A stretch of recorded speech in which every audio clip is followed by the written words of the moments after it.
In this video, we're going to do a Mo Better Blues piano tutorial. This is in response to a question from one of our subscribers, Winston McMahon, that says, I'd really love your input on Mo Better Blues. I really liked your last video on blues phrases and how to incorporate them into your playing. So the interesting thing about Mo Better Blues, and let's just take a quick look at the sheet music, which, by the way, I'm going to share with you in a link later on in this video, along with a backing track so that you can practice it.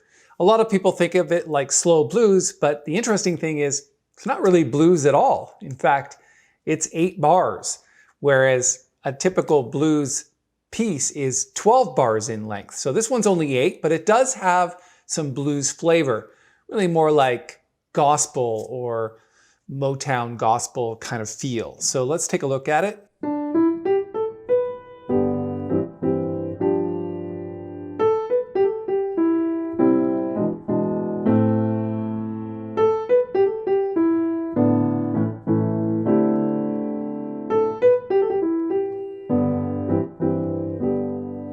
I mean, that gospel flavor.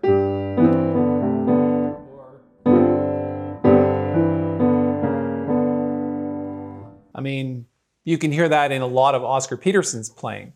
All right, let's take a look at it line by line and see if we can figure out what's going on here.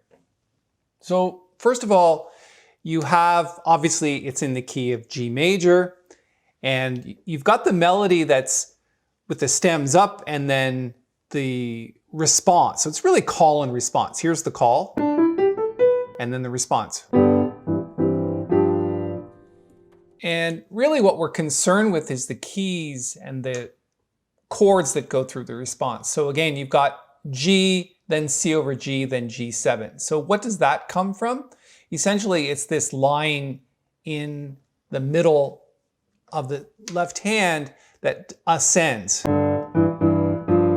And that's where the chords come from. So once it gets here, you've got the root and the 7th in the right hand.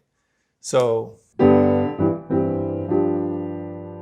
and of course, the right hand is also playing notes from those chords. There really isn't any alterations in there, and that's really the whole point of gospel music and blues in general. It doesn't have too many of those upper structure triads like this, which is more jazzy. This is again more roots based. Now what I like to do here is when it does the second call, I like to play a little bit of bluesy feel by stepping into it with this grace note. Kind of gives it that feel of blues. And I talked about this in the last blues tutorial that we did that Winston was referring to. Doesn't really work if you use a sharp note. Doesn't really work like that. So just G natural to A.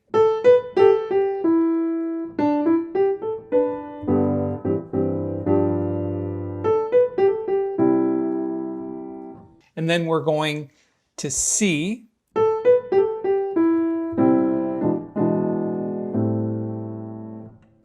Now I really like the voicings here.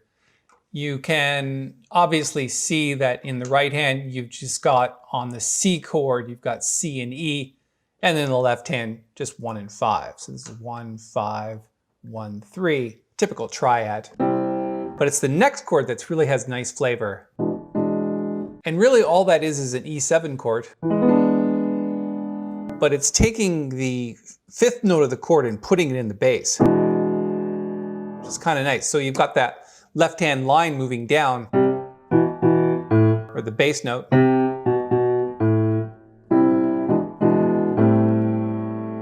And then, of course, when you get to the A minor 7th chord, you've got 1 and 7 here in the left hand, and then 1 and 3 in the right hand.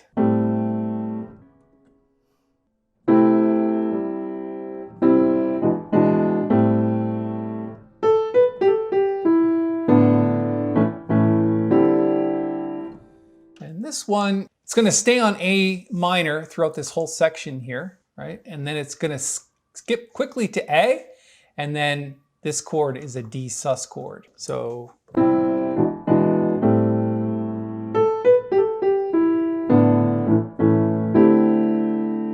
And of course, it's important to know these chords because when it comes to soloing, we're going to need to know how to solo over these chords, which is what we're going to do in the next video. So it's... And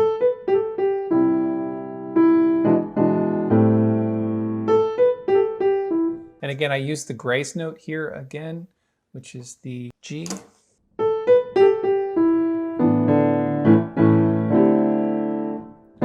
Bit of a weird voicing for that A minor 7th chord.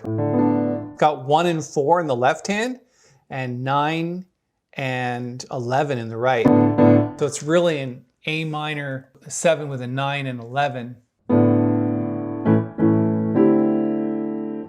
The A chord is pretty standard, just in root position. And then the D sus is basically C over D.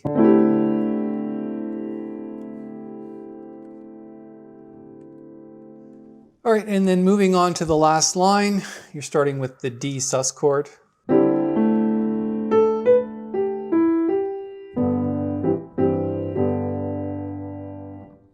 So the D sus we handled from the previous line.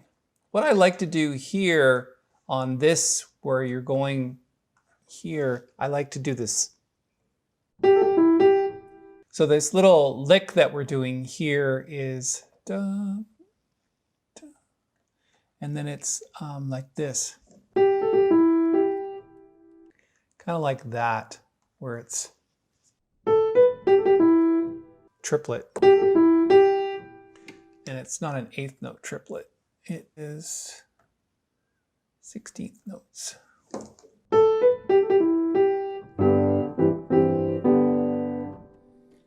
Okay, and of course, this final part is just G to C over G to G. So, and that's an ending that, again, Oscar Peterson used to do a lot of. Lots of other players too. Like that, or... So it's basically a simpler version of that. All right, let's go back to the full piece of music and let's see if we can play it from the beginning.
Okay, that's basically how Mo Better Blues goes. I'm gonna post a link to the sheet music and the backing track up here in the corner. Please go check that out. And in our next video, we're gonna talk about some soloing ideas over this, because if you actually watch the performance of this on YouTube from the movie, they don't really do a ton of soloing, but it's fairly simple what they're doing, so you might want to listen to that and check it out. And that's really what we're going to tackle in the next video, is we're going to take a look at some fairly commonplace blues ideas, even though it's not blues.